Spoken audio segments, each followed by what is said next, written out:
el homenaje a Salvador García, no sé, viene Jesús Roldán de Madrid, Carmen María con el premio Banay, Susi con Finalista del Planeta, etc. Mañana por la mañana tenemos la entrega del premio Fomento a la Lectura Arqueólogo del profesorado de la Facultad de Letras, allí en las fiestas de la paella, estas que hacéis allí en el campus de la Merced. Así que para mí es un honor, ¿no?, trabajar codo a codo con todo el equipo de la universidad.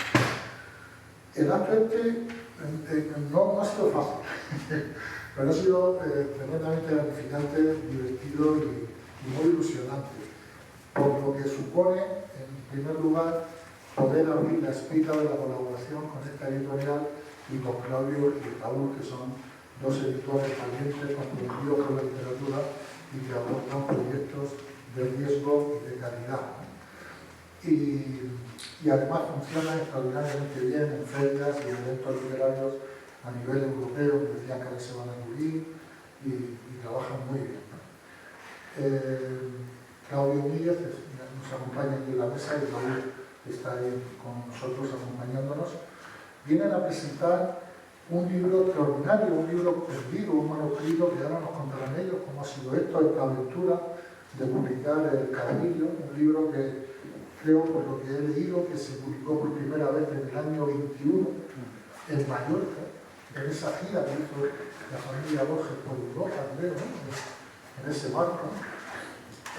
Bueno, pues ahora, ciento y no sé cuántos años después, esta editorial ha tenido la valentía de sacar ese libro adelante y ponerlo a disposición de todos nosotros en el mercado editorial español, ¿no? Se presentó en Madrid, a la presentación de Madrid acudió, y ya aprovecho para presentarlo, Vicente Cervera Salinas. Es complicado presentar a Vicente porque siempre se acaba uno contaminado cuando tiene que hablar de amigos, ¿no? Pero bueno, a Vicente le quiero mucho.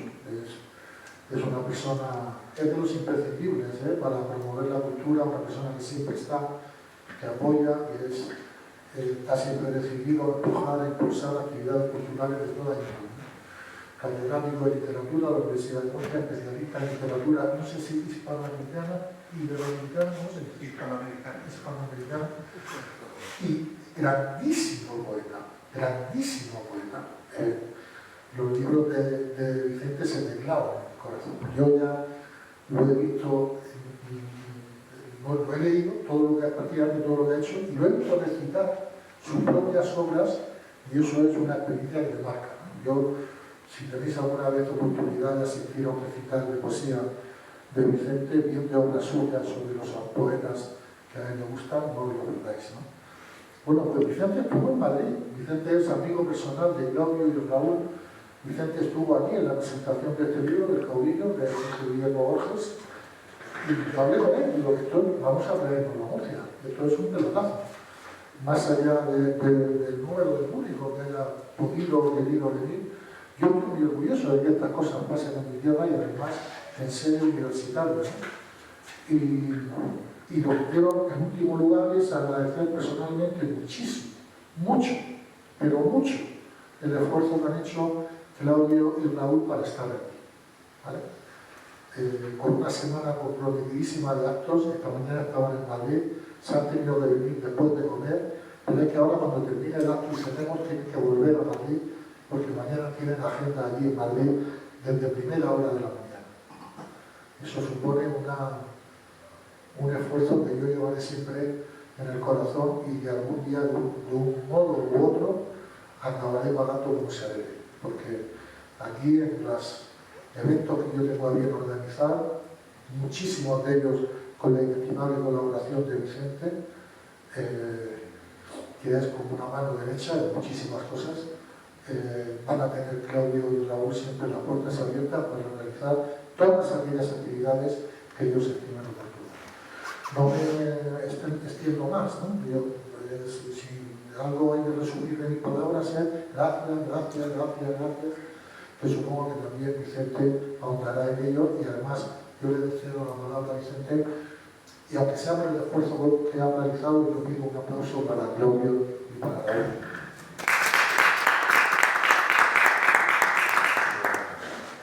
Bueno, muchísimas gracias a Victorio Melgarejo por organizar tanto, ¿no?, aquí en la región de Murcia y por estar siempre presente, ¿no?, en el ámbito de la cultura, por sus palabras cálidas y cariñosas de amistad. Y bueno, pues vamos a comenzar ya con este selectísimo público que nos acompaña esta tarde y hablar de esta novela y de la edición que han hecho Claudio Pérez Míguez y Raúl, queridísimos amigos, personas, trabajadores como pocos y que llevan en Madrid el centro editor y la librería del centro con un museo maravilloso. Si vais por Madrid tenéis que visitar el museo que tienen en su librería con obras únicas de importantísimos artistas, escritores españoles y hispanoamericanos que han ido recopilando. Y yo, bueno, pues me honro de ser amigo de ellos y me sumo a la palabra de Victorio de gratitud por este gran esfuerzo de haber venido a Murcia para traernos esta edición del Caudillo 2026, que viene a recoger el legado de Jorge Guillermo Borges, el padre de Borges. Fue la única obra que publicó completa en vida y fue una novela que escribió siendo todavía muy joven y que publicó en Mallorca, en la editorial Guas, en el año 1921. Pero primero le voy a ceder la palabra a Claudio para que nos haga una primera presentación, comentarios sobre cómo se ha llevado a cabo esta edición, cuál ha sido la aventura que han llevado a cabo, los avatares, las dificultades, el interés y también la satisfacción que ha traído consigo. Así que, Claudio, cuando quieras, tienes la palabra. Bueno, muchísimas gracias a Victorio, Vicente, a todos los organizadores. La verdad que no voy a negar que ha sido un esfuerzo físico grande el venir hoy, porque en la Comunidad de Madrid, lo que era la Noche de los Libros, que era solo una noche, se convirtió en un programa de casi 5 días, que hemos empezado esta mañana con varias actividades que tenemos. Bueno, pero hemos aceptado la invitación primero porque, digamos, a través de las exposiciones del museo, las presentaciones de libros, las conferencias, hemos recorrido casi toda España, diría, y no se había dado que hiciéramos nada en Murcia, cosa que me dolía bastante, porque soy una especie de murciano adoptivo, porque paso la mitad de mi vida en Murcia, porque tengo una casa en un pueblo, en las tierras altas de Lorca, y casi todos los fines de semana estoy ahí. Además me suelo quedar los lunes, martes, y paso agosto y demás. Entonces es un sitio que quiero mucho, esta región, y no hacer nada me chirreaba un montón. Así que cuando hubo una oportunidad dije que sí, aunque casi no duerma volviendo a Madrid y haya conducido varias horas.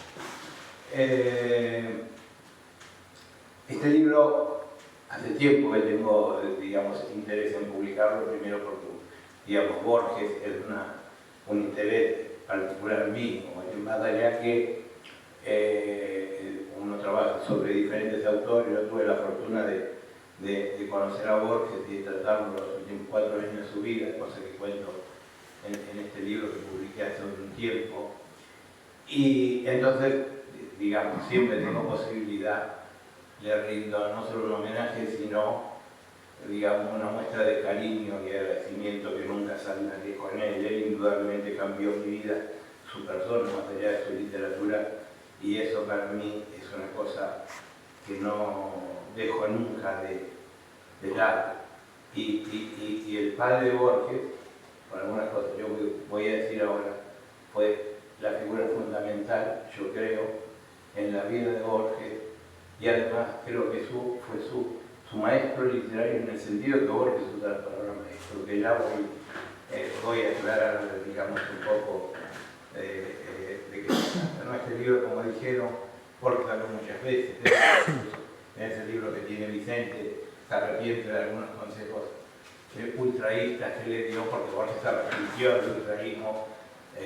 Borges, digamos, la obra que va entre los años 20, 21, 23, que publica Fervor de Buenos Aires, y el año 30 prácticamente no quiso republicar nunca, o la republicó con muchas modificaciones 40 años después, como en el caso de Fervor de Buenos Aires, Luna de Frente y Cuadernos San Martín. Entonces, se arrepintió de esos consejos porque ya esa, digamos, primacía de la metáfora que tanto defendió en luchas ultraístas no le pedía, y dijo varias veces que lo iba a publicar, quería publicarlo y quería hacer algunas correcciones, que finalmente, digamos, nunca hizo. Tampoco yo le pregunté, digamos, ahora estoy en una máquina del tiempo, tenemos listado que el pobre hombre no pararía de contestarme cosas, porque es como me había preguntado esto. ¿Por qué no? Porque no se puede ser por desidia, puede ser porque consideraba inadecuado intervenir en una obra que por lo mejor fuera su padre, le ajena y demás. Pero yo creo que es un libro que, digamos, como el libro me gusta muchísimo, más allá, que obviamente no lo podemos poner y estoy comparándolo con su hijo, que ha sido uno de los más grandes escritores de todos los tiempos, pero si le ponemos el listón de Borges prácticamente no puede escribir nada. Creo que es una novela, digamos, muy interesante, cuyo tiene varios temas borgianos, que yo supongo que Vicente hablará más que yo, ¿no? Pero creo que realmente podría ser, salvando las distancias que puede, si uno le sacara esas amplias descripciones muy bonitas que tiene y que muestran un conocimiento de ese entorno, digamos, del interior argentino, del siglo XIX, creo que la trama podría ser, digamos, un cuento de Borges. De hecho, Borges, yo creo que el tema uno de los temas fundamentales del libro es el de la civilización y barbarie, que tanto interesó a Borges, de hecho que trata en muchos textos, pero no sé, el poema Conjeturar, que es uno de mis poemas preferidos, en el cual Borges imagina conjetura, para tomar la expresión del título, lo que hubiera pensado, lo que habría pensado Francisco Narciso Laprida, que declaró la independencia de la provincia unida de Río de la Plata, que no se llamaba lo que hoy es Argentina. En el Congreso de Tucumán también podría pensarlo el protagonista, uno de los protagonistas, Carlos de Bois, que es uno de los protagonistas, podría, digamos, pensar lo mismo, ¿no? Y ese tema, si bien no es el único que lo toca en la literatura argentina, pero creo que fundamentalmente a ambos Borges le viene de Domingo Faustino Sarmiento, a quien Jorge Luis Borges consideraba el mejor escritor del siglo XIX, y decía que si los argentinos hubiéramos tomado como modelo el Facundo, o sea, el libro se llama Civilización y Barbarie, vida de Juan Facundo Quiroga, que publicó Sarmiento en 1745, en lugar del Martín Fierro, nuestro destino hubiera sido otra cosa. Y quería decir nada más una palabra que porque Sarmiento está personalmente muy vinculado a la familia Borges y muy vinculado a su padre fundamentalmente, ¿no? Porque Sarmiento era, más allá de que están, digamos, del lado unitario, están todos ellos del lado, digamos, que de cierta manera representa la civilización frente a digamos, estamos hablando del periodo de lo que se conoce como periodo de organización nacional, ¿no? Que digamos, que tarda muchas décadas entre la declaración de independencia y que se constituye un país unificado con una constitución y demás, ¿no? Y el padre de Jorge Guillermo Borges, el coronel Francisco Borges, era amigo personal de Sarmiento. Incluso su nacimiento está directamente relacionado con Sarmiento porque, digamos, Jorge Guillermo Borges, el padre de Jorge Luis Borges, es hijo de coronel Francisco Borges, que acabo de nombrar, y de Frances Aslam, que es una inglesa que por las cosas de la vida terminó en la provincia de Entre Ríos, que es donde nace Jorge Guillermo Borges, una provincia de la Mesopotamia argentina, y se conoce, digamos, el presidente Sarmiento manda al abuelo del coronel Francisco Borges a reprimir un lanzamiento que eran muy continuos en esa época, y en esa situación es que conoce a que va a ser, digamos, su abuelo. Y la muerte del coronel Borges que sucede pocos meses después del nacimiento de Jorge Guillermo Borges, si no recuerdo mal, nació en febrero de 1774, y en noviembre se produce la batalla de La Verde, en donde muere el coronel Francisco Borges, o sea, el abuelo Jorge Luis Borges, ¿no? Que en palabras de Borges, hay algunos historiadores que dicen que no están así, pero cualquier cosa es precioso. Dice, él decía, mi abuelo se hizo matar en la batalla de La Verde, ¿no? Porque se puso un poncho blanco y perdida la batalla cargó contra el enemigo. Y eso está muy vinculado al presidente Sarmiento, y una carta que nosotros tenemos en el Museo del Original, y que estamos muy orgullosos de eso, porque, digamos, cuando Sarmiento era presidente y es electo el nuevo presidente, que se llama Nicolás Avellaneda, un grupo de militares propone hacer un alzamiento contra Avellaneda.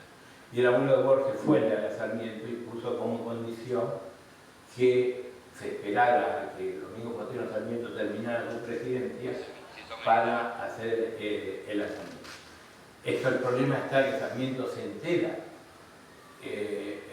antes de esto, entonces le manda una carta al abuelo Borges, cuyo original tenemos nosotros, 2 meses antes de hacerse matar en la batalla, preguntándole, diciéndole que él figura en una lista de Estado, que si él le dice que no ha pasado nada, pero si no le pide que entregue sus tropas, y el abuelo de Borges queda casi mal con todo el mundo, porque personalmente se pliega al alzamiento, aunque Sarmiento quería ser presidente, pero le entrega sus tropas, ¿no? Que era lo que más le interesaba a los sublevados, ¿no? Entonces este es un tema que yo quería referir, el único de los muchos que toca el libro, y yo, ya digo, estoy muy contento, es un libro que me gusta, creo que tiene unas descripciones, realmente muestra un conocimiento que él no pudo tener porque nació en 1874. Yo creo que el conocimiento de los mayores que tantas veces refiere Borges, ¿no? Que de alguna manera su madre le trasladó. Y para volver a dejar el tema del libro, dejárselo a Vicente, que obviamente sabe mucho más que yo sobre esta cuestión, yo sí quería referir esa cosa que yo te decía, que el padre de Borges era realmente el maestro literario. Ustedes me pueden decir, todos los padres son maestros de sus hijos, pero no todos los padres encardinan a sus hijos en una vocación literaria para contraponer a otro escritor argentino tal más importante como Julio Cortázar. Julio Cortázar leía muchos libros y su madre lo llevó al médico, porque en lugar de salir a jugar leía muchos libros y el médico le aconsejó que leyera menos, con lo cual doña Herminia de Escote le prohibía a Cortázar leer. No es el caso del padre de Borges. Borges cita como hecho, digamos, fundamental en su vida la biblioteca de su padre. Esto lo dice en forma continua. Digamos, normalmente siempre, sobre todo en Argentina, donde digamos, las novias, las sucesivas y numerosas novias de Jorge Luis Borges son más conocidas, y todas obviamente cuando Borges se hicieron famosos escribieron sus libros para contar, y siempre le llaman la culpa a la pobre doña Leonor de todos los males, cosas que yo estoy seguro que la culpa de Borges era el nombre de decisiones firmes, a punto tal que su madre Leonor Acevedo fue madrina de un casamiento a todas luces fallido, como el único reconocido por la ley que tuvo Borges, con una señora que llamaba Elsa Tete de Millán en 1967, que una vez le preguntó por qué los argentinos hablábamos español y los norteamericanos, los estadounidenses, hablaban inglés. O sea, se imagina que eso no tenía. Y doña Leonor se tragó ese sapo y fue madrina en el casamiento. Lo que es verdad que, digamos, la figura de un hombre viviendo con su madre, porque ella vivió 99 años y con buena salud, y claro, fue ante la ceguera de Borges, fue no solo su madre, su asistenta, su secretaria, su compañera de viaje, digamos, la que escribía las cartas que él firmaba de memoria y demás, ¿no? Esa importancia. Pero literariamente hablando, solo reconoce una cosa a su madre, que dice que le dio el final de la intrusa. La materna no vamos a hacer. El único cosa, él nunca iba de la biblioteca de sus padres, su madre hizo varias traducciones, o sea, no era precisamente una ignorante, ¿no? Entonces, desde luego no es el maestro en el sentido literario de sus lecturas, porque Borges, los escritores que incluyó sobre Jorge Borges, nunca lo llaman maestro, nunca habla de Borges como un maestro, nunca habla de los poetas que le gustan. Él se refiere básicamente que yo tenga registrado, creo que a Paul Lusat, a Macedonio Fernández, a, como le habla en español, a Rafael Cancino José, y son gente que literariamente no se puede pensar que hayan influido en él. De hecho, de Macedonio Fernández, que es un amigo regado de su padre, Macedonio Fernández estudió Derecho, se recibió de abogado con Jorge Guillermo Borges, estudiaron juntos en Buenos Aires. Él mismo decía que Macedonio Fernández era mucho más interesante como persona que como escritor. Entonces, cuando Borges se refiere, digamos, a su maestro, yo creo que se refiere a una cosa más global. Me refiero sobre todo que refiere a alguien a una actitud ante la literatura, más allá del resultado. Y creo que en esto Jorge Guillermo Borges es un maestro fundamental. Borges le lee a sus amigos, Borges le dedica un libro a Evaristo Carriego, que es amigo de su padre, que vivía a la vuelta. Si ustedes leen Fundación Mítica de Buenos Aires, Borges dice ahí que el sitio donde se cree que se fundó Buenos Aires son los embellejos fraguados en la boca, que es un barrio de Argentina. Dice que en realidad fue una manzana entera y en mi barrio Palermo, y da 4 calles, una Serrano, pero se llama Borges, que es donde vivían los Borges, y en la calle de la Vuelta vivía Evaristo Carriego, que era amigo de su padre, ¿no? Y él le heredó esto cuando él estaba escribiendo un libro sobre Carriego, que él reivindica porque él republica sistemáticamente, ¿no? El caso su madre dijo porque no escribía un libro sobre un poeta que valiera la pena como Almafuerte. Sin embargo, él escribió con el amigo de su padre. Como curiosidad, voy a leerles unos versos. Evaristo Carriego le dedicó a la madre de Borges un poema, que se llama Vulgar Sinfonía, en donde hay una parte que le dedica a Borges, a un Borges niño, estamos hablando de un Borges de 10, 12 años, y que tu hijo, el niño aquel de tu orgullo, que ya empieza a sentir en la cabeza breves ansias de laurel, vaya siguiendo la fiel ala de la ensoñación de una nueva anunciación, al continuar la vendimia quedará una eximia, quedará uva eximia del vino de la canción. Para Borges le pregunta esto, él dijo que sería un pedante insoportable, o que en realidad Carriego quería congraciarse con su madre, ¿no? Los consejos literarios que siempre toma Borges de no apresurarse a publicar, de no leer libros por días, ¿no? Pero siempre, digamos, consejos de su padre. Con lo cual, yo creo que él, desde una postura, digamos, no invasiva, sino más bien mostrando cosas, y sobre todo a través de la biblioteca, genera realmente la vocación literaria que Borges tiene en toda su vida. Y no es su madre como normalmente se le quiere atribuir. Yo nada más creo que con esto voy a terminar. Solo me voy a permitir leer, para que ella nos explique mejor el caudillo Vicente. Por un lado, la dedicatoria de las obras completas que Borges le hace, digamos, a su madre, es muy breve, no lo voy a alcanzar. Dice a Leonardo Acevedo de Borges: quiero dejar escrita una confesión que a un tiempo será íntima y general, ya que las cosas que le ocurren a un hombre les ocurren a todos. Estoy hablando de algo ya remoto y perdido, los días de mis santos, los más antiguos. Yo recibía los regalos y yo pensaba que no era más que un chico y que no había hecho nada, absolutamente nada para merecerlo. Por supuesto nunca lo dije, la niñez es tímida. Desde entonces me has dado tantas cosas y son tantos los años y recuerdos, padre, Nora, los abuelos, tu memoria y en ella la memoria de los mayores, los patios, los esclavos, el aguatero, la carga de los húsares del Perú y de lo propio de Rosa, tu prisión valerosa cuando tantos hombres callaban, las mañanas del paso del molino de Ginebra y Grau, las compartidas claridades y sombras, tu fresca ancianidad, tu amor a Dickens y a esa de Quiroz. Madre, vos mismo. Aquí estamos hablando de Tullerres en literatura, como escribió con excelente literatura Berber. Y para terminar de esta referencia, digamos, al caudillo de Jorge Guillermo Borges, que ya digo, estoy muy orgulloso de haber publicado y que hace tiempo quería hacerlo, porque creo que es algo que vale la pena. Todos los que enviamos a Borges creo que nos va a aportar algo importante, y los que no, creo que tienen una excelente novela, también precursora de muchas novelas de caudillos, de dictadores latinoamericanos que después vinieron. Y voy a terminar con otro poema de un libro que normalmente se lo nombra poco, de Borges, que es para mí es uno de los libros más bonitos, que es El Hacedor, de 1960. Me salió la página de un segundo que busque el poema que me interesa.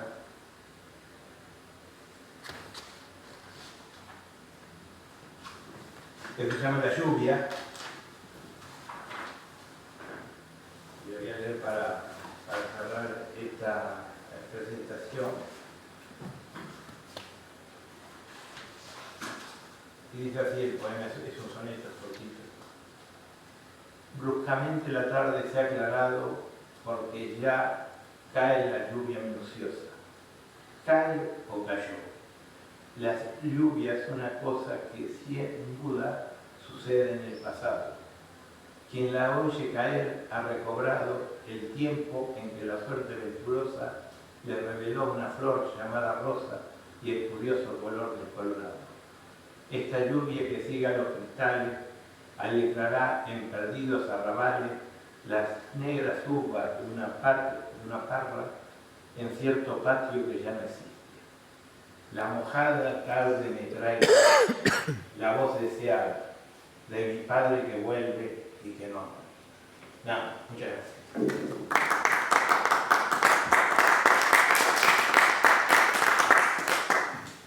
Bueno, muchas gracias, Claudio, por las palabras y sobre todo por el esfuerzo de editar El Caudillo, porque en realidad la primera edición fue en Mallorca, pero las otras dos ediciones que hay del libro son argentinas y prácticamente inencontrables. Una es de la Academia Argentina de las Letras del año 89, con prólogo de Alicia Jurado, que fue secretaria y colaboradora de Borges, y hay otra en la editorial Mansalva de Buenos Aires en 2009, pero en España, después de la Princeps, de la edición de 1921 en Mallorca, no se había editado, y por lo tanto pues hay que celebrarlo, ¿no? que por fin Claudio y Raúl hayan sido capaces de llevar a cabo esta empresa importante, porque no solamente se trata del libro del padre de Borges, sino que se trata de una novela per se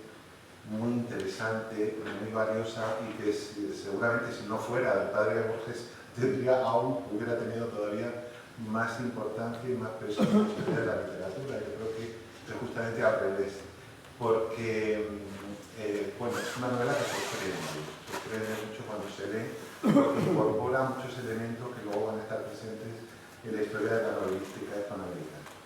Antes de entrar en la novela, y para ahondar en algunas de las cuestiones que ya ha señalado Claudio, la relación de Borges con su padre, yo también quería leer un soneto que se conoce mucho menos, después de la preciosísima dedicatoria que hace Borges a su madre en las obras completas.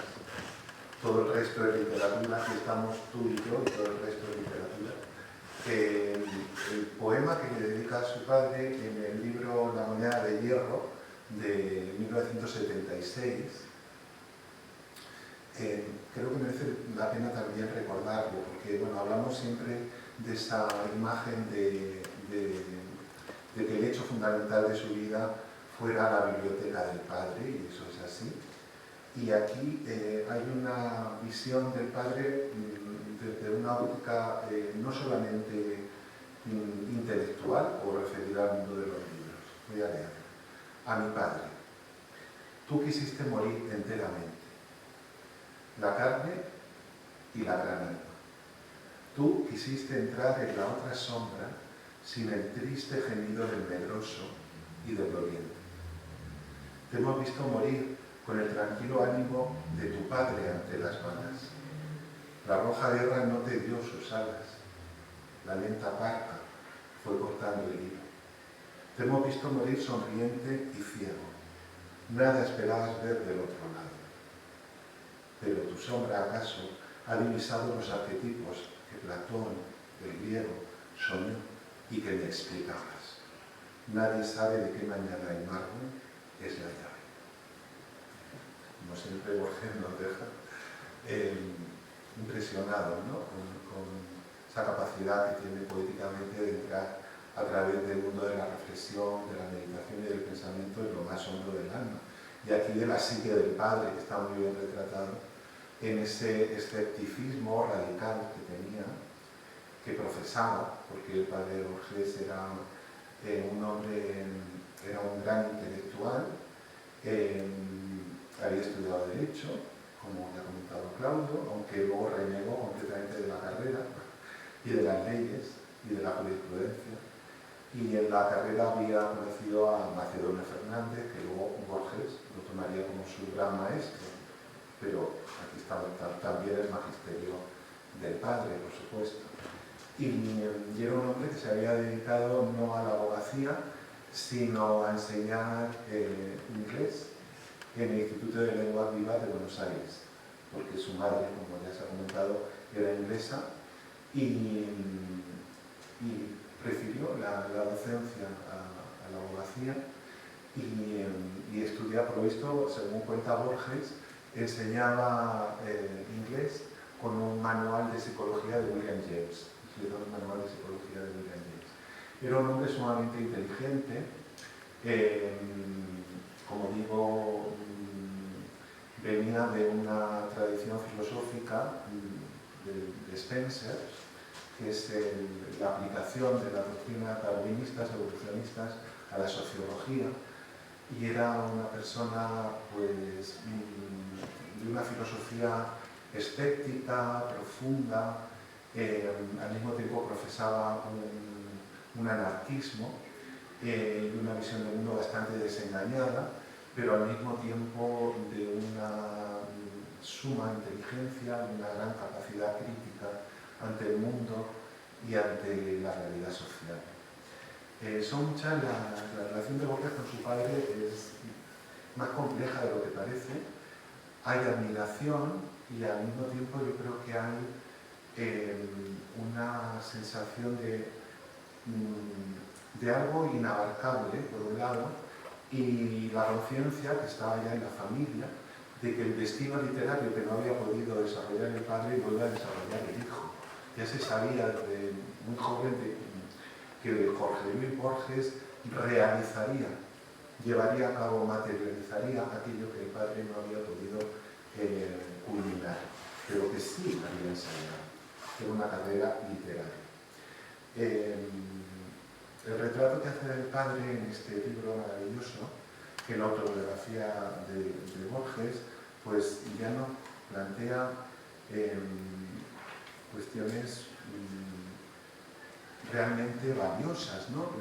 Como el hecho de decir, que esto siempre me llama mucho la atención cuando él subraya que mi padre era muy inteligente y, como todos los hombres inteligentes, muy bondadoso.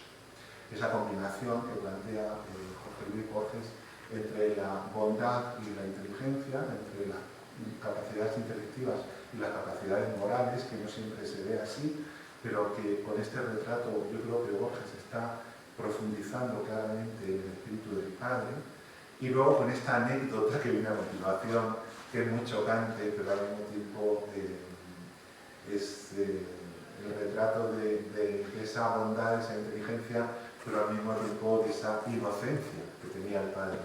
Dice, una vez me dijo mi padre que me fijara bien en los soldados, en los uniformes, en los cuarteles, en las banderas, en las iglesias, en los sacerdotes y en las carnicerías, ya que todo eso iba a desaparecer.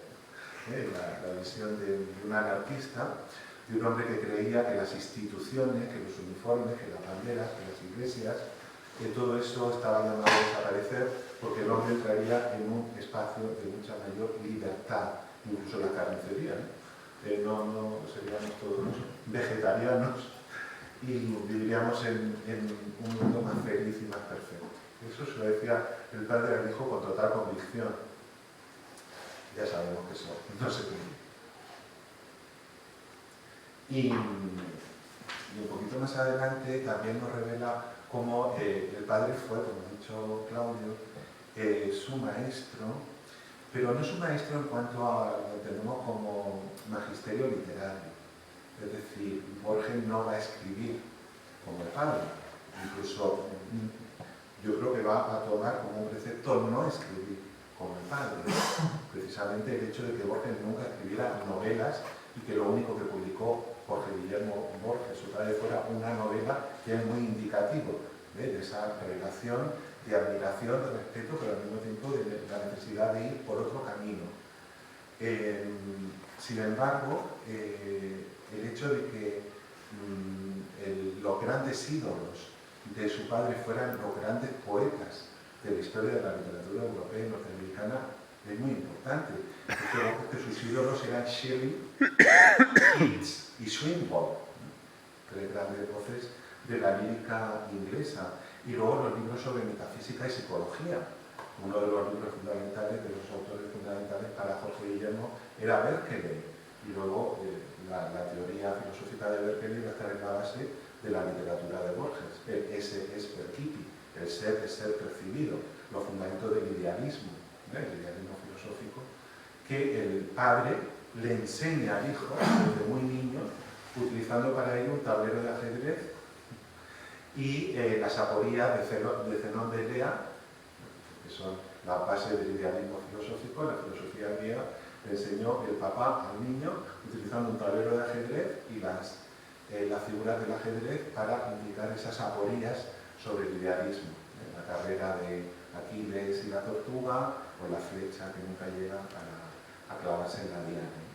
Entonces, si le enseñó los rudimentos de la poesía, si le enseñó los grandes valores de la poesía, las bases de la psicología, de la metafísica, Berkeley, Hume, Royce, William James, el amor por el orientalismo, que luego Borges desarrollaría en sus ensayos, su amor por las mil y una noches, su amor por los traductores de las mil y una noches, ya está aquí el orientalismo que le inculcó su padre, Lane, Barton y Payne, traductores de las mil y una noches. Y él le reveló, dice, el poder de la poesía, el hecho de que las palabras sean no solo un medio de comunicación, sino símbolos mágicos y música. Realmente estamos ante una figura fundamental, colosal, central, vertebral en la formación filosófica, poética, literaria de Jorge Luis Borges. Sobre el caudillo, sobre la novela Caudillo, también Borges nos cuenta en su autobiografía, dice: mi padre escribió una novela que publicó en Mallorca en el año 1921 sobre la historia de Entre Ríos, esa región, esa provincia de Argentina, en esta época, estamos diciendo, comentado Claudio, de la formación argentina desde la declaración de la independencia, importante, provincia de Entre Ríos, una provincia federal, una provincia que se rebelaba contra los dictados de los unitarios y sobre todo contra Rosas, contra el rosismo. Y dice Jorge Luis, se llamaba El Caudillo, aquí no dice nada más, y añade, también escribió y destruyó un libro de ensayos y publicó una traducción de la versión de Fitzgerald del poema de Omar Khayyam, Los Rubaiyat. Los Rubaiyat son los poemas persas de Omar Khayyam, que tradujo al inglés Fitzgerald y que el padre también tradujo. Curiosamente, Borges va a realizar otras versiones de los Rubaiyat de Omar Khayyam. Por lo tanto, vamos viendo como el legado del padre está presente, desperdigado, disperso, múltiple en la obra de Jorge Luis Borges. Luego también hay otra herencia que es la ceguera. La ceguera de Borges le viene congénita de la ceguera del padre y de la ceguera del abuelo, le viene la ceguera por la vía paterna, no por la vía materna. En la página 46 de la autobiografía también dice algo muy interesante. Mientras vivíamos en Suiza, en 1914, la familia Borges se desplaza de Argentina a Centro Europa precisamente para una consulta importante con un oftalmólogo famoso para tratar, ¿no?, la degeneración macular de su padre. Dice, mientras vivíamos en Suiza empecé a leer a Schopenhauer. Hoy, si tuviera que elegir a un filósofo, lo elegiría a él. Lo he leído muchas veces en alemán y también traducido, en compañía de mi padre. La lectura de Schopenhauer en compañía de su padre. Sabemos que Schopenhauer es también un epicentro del pensamiento de Borges y es un epicentro del pensamiento de Jorge Guillermo Borges, el papá. Y su íntimo amigo, Macedonio Fernández, que se convertiría en el maestro desplazado, porque en realidad el maestro es el padre, el maestro desplazado, porque Macedonio es amigo del padre y Borges lo hereda como maestro suyo. Y luego sobre la influencia que el propio Jorge Luis tendrá en la escritura del caudillo. Estamos en principio de los años 20, la familia de Borges ya al final de la Primera Guerra Mundial decide regresar a Argentina, pero tienen un periplo importante en España y se instalan en Mallorca. En Mallorca es donde Jorge Guillermo escribe la novela. Él ya había escrito esos fragmentos ensayísticos a los que se ha referido Jorge Luis antes. Y dice, mi padre en esta época escribía su novela, que evocaba los viejos tiempos de la guerra civil de la década de 1870 en su Entre Ríos natal. Y añade, creo haberle proporcionado algunas malas metáforas. Esto es muy interesante, porque el padre le enseñaba al hijo los avances en la escritura de la novela y el hijo, que ya tenía una formación importantísima y que ya había empezado a publicar sus primeros poemas y había traducido ya del alemán poemas del expresionismo alemán, estaba muy imbuido por todo ese mundo vanguardista, hipermetafórico del expresionismo y del ultraísmo, y entonces cuando le está mostrando el padre algunos fragmentos del caudillo, le dice, ¿qué te parece? Yo creo que aquí podías introducir, ¿no?, algunas metáforas, algunas imágenes, y luego se va a arrepentir, ¿no?, el hijo de haberle llevado a ese ámbito estético. Dice, creo haberle proporcionado algunas malas metáforas tomadas de los expresionistas alemanes, que él aceptó con resignación. Y la última referencia a la que quería aludir es a la posibilidad y al proyecto que tenía Borges de reformular, de reescribir esta novela después de la muerte del padre. Mi padre hizo imprimir 500 ejemplares en la primera edición en Mallorca, en Guasc, la editorial Guasc, que trajimos con nosotros a Buenos Aires para regalar a los amigos. De esos 500 ejemplares, pues no sé, la mayoría están perdidos y hoy prácticamente, no sé si todavía se puede encontrar algún ejemplar. Ay, pero muy poco, no sé, yo otra vez lo dije en otra presentación, yo creo que hay una gran parte de eso que él mismo destruyó o que se perdió en algún sitio, porque con 500 ejemplares debería haber, no sé, pero Buenos Aires tuvo 300 ejemplares de propiedad circular, sí, 70. Sí, de fervor todavía. Porque, digamos, si lo regalaban amigos, tampoco era una cosa que pensar que lo hubieran tirado, ya era gente que tenía algún interés, y sin embargo se conservan muy escasísimos ejemplares. Bien, y al final de la autobiografía, cuando estaba Borges en la autobiografía, está la primera publicación de la autobiografía en inglés, es en el año 1970, todavía quedan 16 años para que Borges fallezca, y en ese momento habla de algunos proyectos, entre los cuales destaca. Tengo otro proyecto, dice Jorge Luis, que ha estado pendiente durante más tiempo todavía. la revisión y quizá la reescritura de El caudillo, la novela de mi padre, tal como él me pidió hace años. El padre le pidió que retomase, que revisase, reformulase y reeditase la novela, cosa que nunca hizo Jorge Luis. Este proyecto nunca lo llevó a cabo. Habíamos llegado a discutir muchos de los problemas y me gusta pensar en esa tarea con un diálogo que no se ha interrumpido, ese padre todavía vivo, claro, que vuelve con la lluvia, del poema que ha leído Claudio, y una colaboración muy real. Este proyecto nunca se cumplió y Borges también interrumpió desde un punto de vista como una especie de censura, de autocensura psicológica, la escritura de una novela. Porque él dice que no le gustaban las novelas, pero eso no es del todo cierto. Hay muchas novelas que sí le gustaban y hay muchos novelistas que sí. Conrad, por ejemplo, o el propio Dostoyevsky, ¿no? O Flaubert, o Henri Michaud, es decir, hay bastantes novelistas, Stevenson, que sí son de su culto, pero el hecho de que Borges nunca conciba la novela como un género, yo creo que tiene que ver con este peso de la sombra paterna.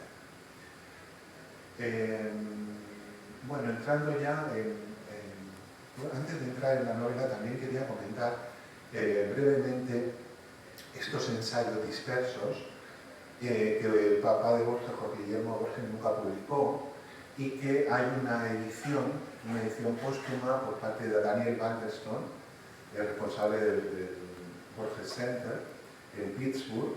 Esta edición se publica en el año 2015 con el título de La Senda. La Senda son las reflexiones, los aforismos, pensamientos filosóficos, sociológicos, psicológicos de Jorge Guillermo Borges, de un amplísimo espectro que tiene que ver con la familia, con la mujer, con los hijos, con las instituciones, con la filosofía. Son reflexiones variadísimas y variopintas sobre diversos temas, ¿no? Y bueno, me parece también muy interesante leer La Senda, que nunca publicó, junto al Caudillo, porque en realidad El Caudillo es una novela, como vamos a ver ahora, histórica, pero también es una novela filosófica, porque tiene filosófica o psicológica, porque tiene muchos elementos donde hay muchos fragmentos donde aprovecha el autor para desarrollar, para desgranar su visión del mundo. No solamente su visión de la historia de la Argentina hacia los años 70 del siglo XIX, sino su propia perspectiva sobre la vida y sobre las relaciones humanas. Por ejemplo, dice en La Senda, si el arte tendiera solamente a imitar, esto es una reflexión de tipo estético, dice, si el arte tendiera solamente a imitar la naturaleza, los procedimientos mecánicos reemplazarían con ventaja al ojo y a la mano del artista, y el único criterio que tendríamos radicaría en la mayor o menor fidelidad a la copia. Es decir, que aquí está haciendo un clarísimo rechazo al arte realista, a la novela y al modelo, a la estética del realismo. Frente al realismo está el arte como expresión de la visión del mundo del creador, una visión mucho más idealista del arte. Dice, así sucede efectivamente en las producciones mediocres, las realistas. Pero en aquellas que verdaderamente merecen el calificativo de obras de arte, lo esencial es el alma del autor, la manifestación interna de belleza y comprensión de la vida. Esto lo podría haber firmado pues, un filósofo idealista. Y luego, sobre una reflexión ética, no estética sino ética, por ejemplo, dice, si ante el agravio real imaginado reaccionamos con el odio y la venganza, ¿qué hemos de hacerle? Somos víctimas de una pobreza emocional que nos lleva al nivel primitivo de la bestia. Habrá en ello quizás un afán mal comprendido y peor expresado de compensación y de justicia, que en hora infausta llorada de los ángeles echa mano del único recurso de que dispone, la maldad. Pues realmente era un pensador de calibre estético, de calibre ético y luego también con una visión sobre la sociedad. El Caudillo. ¿Por qué hay que leer El Caudillo? porque recomendamos la lectura del caudillo, por todo lo que estamos diciendo. Bueno, pues por muchas razones. Es una novela muy interesante, es una novela escrita, como hemos visto, a principios de los años 20 del pasado siglo, que anticipa en buena medida lo que va a ser la tradición de la novela sobre el poder en Hispanoamérica. La novela sobre el poder, la novela sobre el tirano, la novela sobre el dictador, la novela sobre la corrupción también política y sobre los distintos personajes que mueven esos engranajes del poder. Esto, claro, ya venía del siglo XIX, ya lo ha citado Sergio, viene no tanto de la novela, sino del ensayismo decimonónico. El ensayismo decimonónico de autores como Rodrigo Faustino Sarmiento, que ya en Facundo, Civilización y Barbarie, del año 1845, propone esa dialéctica entre la civilización y la barbarie como un modelo para operar y para retratar el alma y la identidad argentinas, ¿no? Pero en realidad sí es verdad que en el siglo XIX hay novelas históricas de trasfondo político como Amalia de José Marmol, que es una novela también sobre el tema de la dictadura rosista. Realmente la línea de la crítica a esa figura de los caudillos, en vano se titula así, la novela de caudillo, casi podemos hablar de un precedente en este texto de Jorge Guillermo Borges, que luego van a desarrollar, como sabemos, autores de la talla de Gabriel García Márquez, de Roa Bastos, de Alejo Carpentier, de Carlos Fuentes, de prácticamente todos los grandes autores del boom hispanoamericano, y antes de ellos, y un autor central en la literatura hispanoamericana como es Juan Rulfo, con Pedro Páramo. No voy a decir que es un Pedro Páramo que llega a esa altura ni a esa capacidad, ¿no?, de creación artística, pero de alguna manera está ya sembrando, ¿no?, sembrando los granos, ¿no?, que van a crecer luego en la novelística sobre el poder, sobre la crítica al poder y la crítica al tirano. Pensemos que Tirano Banderas, que siempre se ha citado como una de las novelas escritas por un español, pero que están en el origen de la novelística hispanoamericana sobre la dictadura, es del año 1926, y estamos en 1921.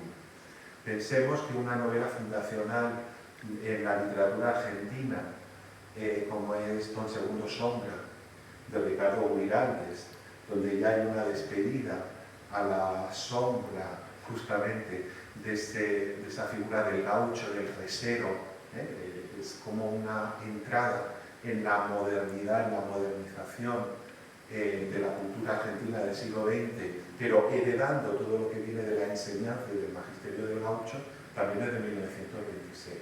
Por lo tanto, es una novela que, entrando en los años 20, está abriendo un espectro, está abriendo un abanico de motivos, de temas, de figuraciones que luego van a estar en la literatura hispanoamericana, en la novelística hispanoamericana, argentina y en general hispanoamericana del siglo XX. La novela además no tiene una estructura renovadora, por supuesto, no es una novela en ese sentido vanguardista, no es una novela experimental, pero tiene un elemento interesante que es un motivo liminal, viene con un motivo liminal, que es una leyenda popular,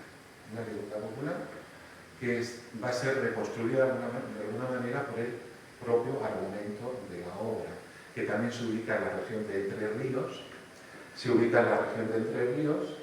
en las márgenes del arroyo del Espinillo, que es un afluente del Paraná, y relata un episodio mítico de una tribu guerrera con una divinidad, que es un dios tutelar de esa tribu, el dios Ibisundai, el tremendo yacaré, que a que le rinde culto esta tribu y que se vengará de una acción perniciosa que ha llevado a cabo por el gran guerrero de la tribu, que, enamorado de la hija del cacique, le robará a esa divinidad su gran manto, ¿no? Por amor a ella le roba su manto, y entonces el dios se venga de la tribu mandando pues una crecida importante del río que va a inundar toda la población y que la va a destruir. Este motivo mítico está introducido de una manera muy peculiar y muy interesante por el autor de la novela, y va a ser un telón de fondo que de algún modo se vuelva a mostrar, porque ese tema de la venganza, ese tema de la crecida del río, de la destrucción de los ideales, va a estar también muy presente en la novela.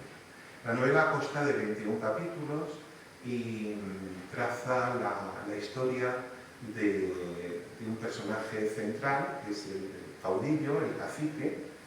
Este cacique es Andrés Tavares. Es un hombre, bueno, pues como el gran representante del patrimonialismo que viene de la herencia colonial, y bueno, pues es un hombre que ha estado siempre introducido en la trama política y que se ve de alguna manera eclipsado por la llegada de un personaje que será el antagonista de la novela, que es el representante no de la casta de los poderosos y de los caciques, sino de los civilizados. Este coprotagonista de la novela es Carlos Dubois, que además es un extranjero, es francés, por lo tanto representante de la civilización, de todo lo que viene importado del exterior. Y este Carlos Dubois pues es un hijo de un estanciero francés que nace en Entre Ríos, pero que su padre se lo lleva muy pequeño a la ciudad de Buenos Aires para darle otro tipo de educación. Pero en realidad este es un personaje muy curioso, porque es un hombre, es un muchacho en realidad civilizado, que tiene una sensibilidad muy acusada y que es totalmente reacio a la vida campesina. En realidad se ve involucrado en los intereses de los campesinos cuando su padre lo vuelve a llevar a regentar las estancias que tiene allí, pero se da cuenta de que ese no es su mundo en absoluto, ¿no? Entonces establece una contraposición entre esos dos modelos de los que hemos hablado. El modelo de la barbarie estaría representado por el cacique, por el poderoso. Es un poderoso que además extiende su poder en la rama política, ¿no? La rama política de Entre Ríos, y también en la rama política a nivel nacional. Él forma parte de la trama de los seguidores de López Jordán. López Jordán fue un caudillo de Entre Ríos, que luego también tuvo una gran importancia política, que se enfrentó, ¿no?, al poder nacional y que buscaba una autonomía de la provincia, un federalismo, una autonomía de la provincia de Entre Ríos. Entonces hubo una serie de revueltas promovidas por los montoneros, por los gauchos, ¿no?, por los poderosos, para intentar controlar el progresivo poder que tenía la provincia de Buenos Aires, que se iba a convertir en, como de hecho fue, ¿no?, y diría luego Ezequiel Martínez Estrada, la cabeza de Goliat, frente al resto de las provincias de Argentina.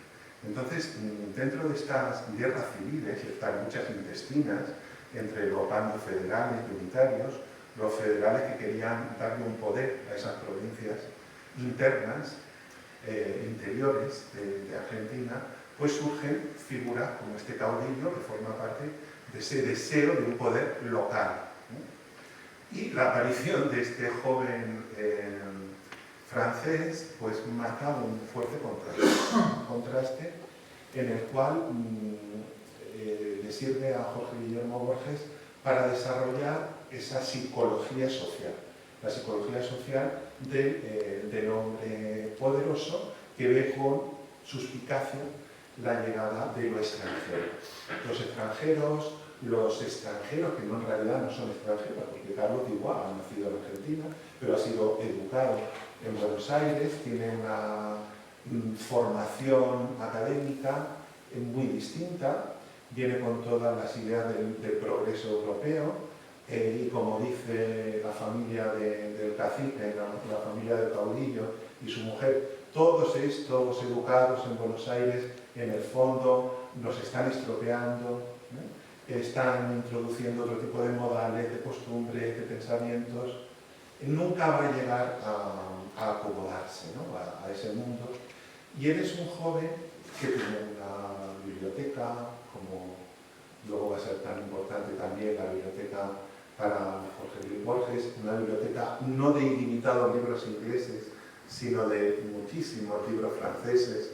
En la biblioteca de Carlos Iguá pues nos vamos a encontrar sobre todo, pues, por ejemplo, algunos tomos de la biblioteca Larousse. No es la enciclopedia británica, sino la enciclopedia Larousse.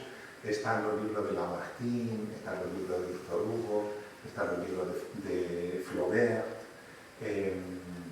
por supuesto Montaigne, ¿no? La literatura de Montaigne es muy importante para él. Es decir, que es una rara avis, es un personaje completamente extranjero en el sentido camusiano, en el sentido filosófico. Es un verdadero extranjero en ese mundo. Y de hecho va a ser apartado de él. Incluso él mismo ya quiere volver a Buenos Aires. En un momento determinado de la novela, el padre, dándose cuenta de que el hijo no va a resolver ningún asunto que tenga que ver con la finca, ni con la finanza, ni con la administración, le pide que regrese a Buenos Aires. Él además ha dejado una novia allí, a la que quiere mucho, pero que el padre tampoco quería que se casara con ella. Y en un momento determinado de la novela, pues parece que va a regresar a la ciudad. Pero aquí interviene la fuerza del destino. Y la fuerza del destino a través de la figura de la mujer. Resulta que el cacique tiene una hija que se llama Marisabel. Esta joven doncella es un personaje interesantísimo, está muy bien escrito, muy bien definido con la pluma de Jorge Guillermo Borges y sin tener ningún interés por el tema social ni por el tema económico, ha heredado toda esa fuerza, toda esa energía y esa capacidad que tiene su padre en el ámbito político, lo ha desarrollado en el ámbito sentimental, en el ámbito amoroso. Y resulta que indefectiblemente se enamora de Carlos de Iguá, la hija del cacique. Entonces fijaos que aquí se plantea ya el gran conflicto de la novela. El gran conflicto de la novela es que lo que el padre no ha conseguido, de algún modo, lo va a lograr su hija, a través de esa fuerza inmensa, que es una fuerza que además, de algún modo, va a ser también idolatrada, no solamente por los propios bárbaros, sino también por los civilizados.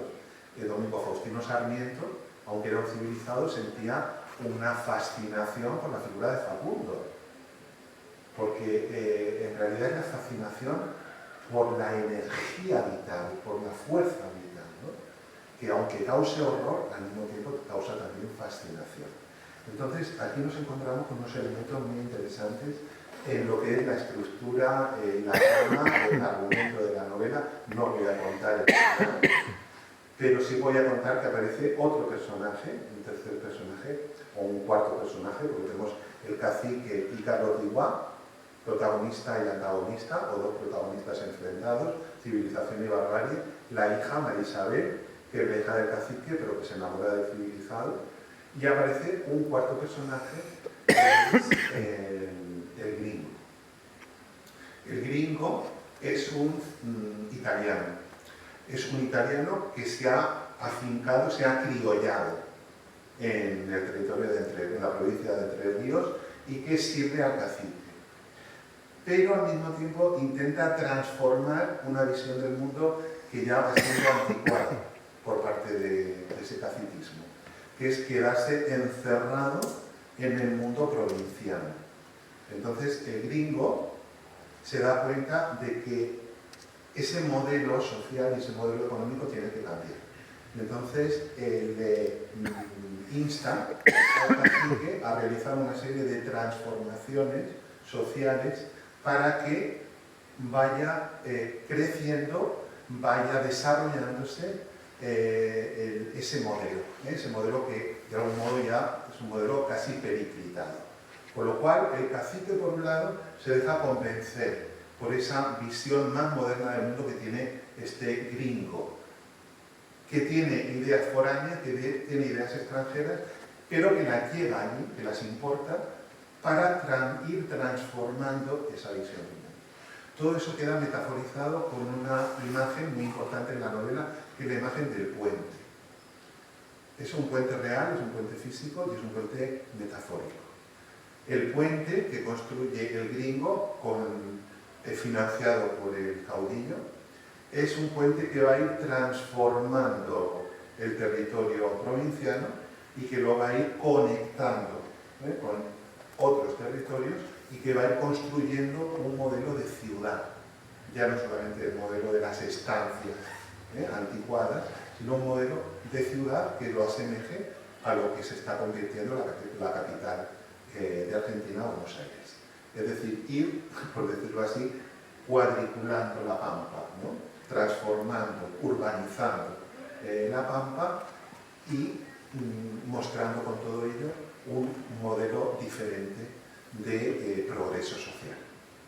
Ese puente es el puente que cruza de la barbarie a la civilización y es el puente que cruza a María Isabel cuando Enrique de Iguá le dice a la familia del caudillo que regresa a Buenos Aires. La noche que va a despedirse de la familia, él no sabe que María Isabel está enamorada de él y entonces se despide de toda la familia, pero ella no lo puede soportar, esa despedida, de hecho se va de la casa, no lo ve, y decide el día siguiente ir a su casa y despedirse de él.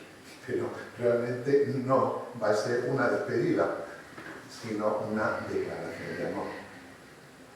Y una declaración de amor tan sumamente pasional, tan sumamente verdadera, y con una fortaleza, expresada con una fortaleza tan extraordinaria, que Carlos no puede contener. No puede refrenar y queda rendido ante ella. Pero esa noche en la que ella ha ido a visitarlo, es la noche de la crecida del río, es la noche de la tormenta, es la noche de la venganza, del relato mítico, es la noche en la que todo se va a negar y el puente se va a destruir. Ese puente se va a destruir, precipitando con ello una tragedia, porque María Isabel no va a poder regresar a la casa paterna, que el caudillo jamás le va a perdonar a Carlos que la haya deshonrado y la tragedia está servida. Es una tragedia personal para Carlos, es una tragedia personal para María Isabel, es una tragedia personal de honra y política para el caudillo y es una tragedia también para el gringo, que va a ver totalmente destruidos sus deseos de transformación de ese mundo. ¿Cómo podemos calificar todo esto? ¿Qué tipo de novela es? Pues, es una novela muy difícil de definir, ¿no? Porque es una novela, por un lado, histórica. En 1921, Jorge Guillermo Borges está mirando hacia atrás, está mirando la historia de Argentina, la historia de Entre Ríos, la constitución de esa organización política del siglo XIX y se está fijando en un personaje como el caudillo, fundamental para la trama nacional y política. Es una novela histórica, es una novela sobre el poder, es una novela de tirano, una novela de la línea de la saga de lo que será la novela de dictador, pero también es una novela psicológica, porque la capacidad que tiene el autor para penetrar en el mundo, en el alma de cada uno de los personajes de Carlos, de don Andrés el cacique, de María Isabel, del gringo y de la gama de personajes secundarios. De Andresito también. Y de Andresito, es verdad, no nos olvidemos de Andresito, muchas gracias. Hay otro personaje secundario, gracias Carlos, Claudio, hay otro personaje secundario que es Andresito, que es el hermano de María Isabel, porque el cacique tiene 3 hijas y un hijo, ¿no? Y claro, esto también está muy bien retratado, porque el hijo de algún modo se nos está presentando ya como una figura homosexual, ¿eh? Es un chico que totalmente despreciado por el padre. Podría haber, qué mala suerte he tenido con este hijo. En realidad, la fuerza del padre ha pasado a la hija. Y vemos cómo Andresito también se enamora de Carlos. No se dice claramente, se dice implícitamente, porque siempre está diciendo que le preste libros, quiere hablar con él, quiere conversar con él, habla con su hermana sobre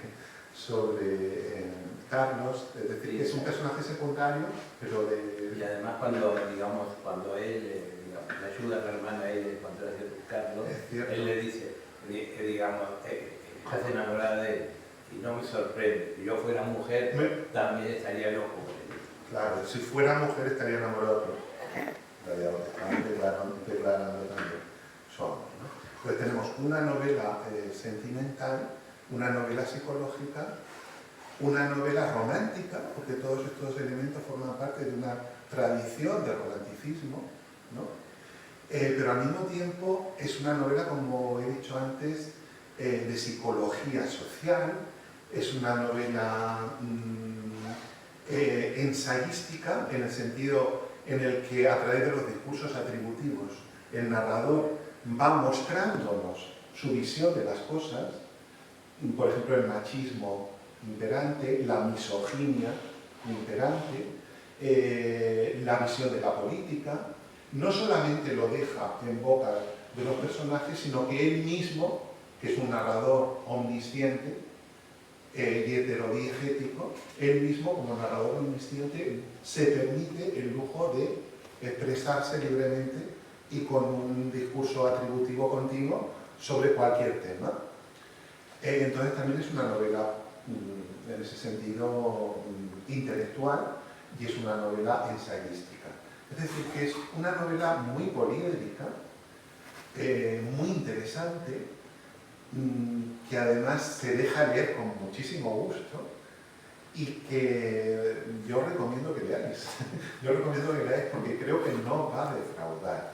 Porque, repito, que si seguramente no hubiera sido la novela del padre de Borges, hubiera tenido más importancia, porque aquí hay una manera de eclipsar inversa. No es que el padre eclipsó al hijo, sino que el hijo eclipsó al padre. Por supuesto, no estamos hablando de calidad literaria, ni de capacidad literaria. Imposible, como he dicho antes, tener la calidad literaria de Jorge Luis Borges. Pero esta novela sí tiene un peso específico y un valor indiscutible en la historia de la literatura hispanoamericana. Si me permitís, no sé de cuánto tiempo disponemos, pero si me lo permitís, yo voy a hacer un pequeño listado de elementos de la novela que creo que pasan a la literatura de Borges y de elementos que jamás podrían haber pasado a la literatura de Borges. ¿Me permitís unos minutos más? Antes de eso quería hacerte una... No tenemos tiempo. Unos minutos.